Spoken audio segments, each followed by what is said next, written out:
Matumal ang biyahe ng ilang namamasada ngayong maulan ng panahon sa ilang lugar sa Metro Manila.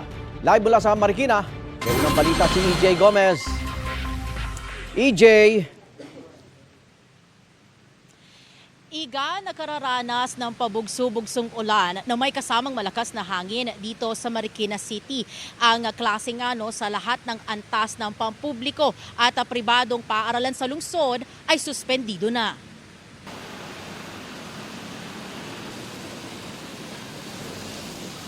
Maulang panahon ang naranasan dito sa Marikina City. Pabugso-bugso ang ulan simula kaninang madaling araw. May pagbaha sa ilang lugar dito ayon sa ilang residente.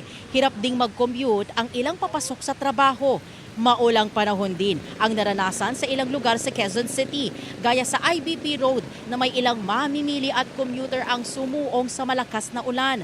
Balik tayo dito sa Marikina dahil sa malakas o maulang panahon, matumal ang biyahe ng ilang namamasada. Gayon din ang benta ng mga nagtitinda. Bumaha din po dito sa may Malanday. Yun po. Tsaka dito po, bumaha na rin po dito. Habang nagtitinda po kami. Lalo na ngayon kasi rainy season. Ayun, pagdating talaga ng July hanggang September, matumal po yan.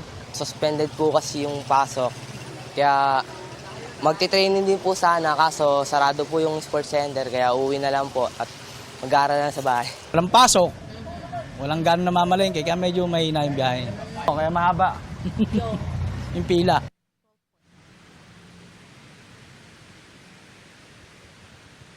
Igan, sa mga puntong ito, nakikita ninyo na nasa 12.9 meters yung antas ng tubig dito ngayon dito sa Marikina River.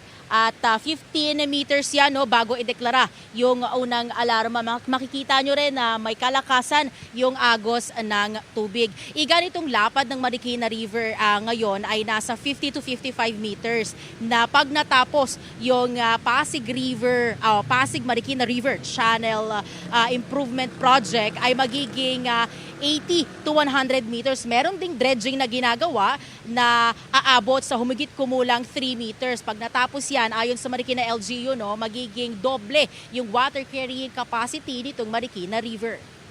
Igan, yan ang latest mula rito sa Marikina City. EJ Gomez para sa GMA Integrated News. Igan, mauna ka sa mga balita, mag-subscribe na sa GMA Integrated News sa YouTube para sa iba't ibang ulat sa ating bansa.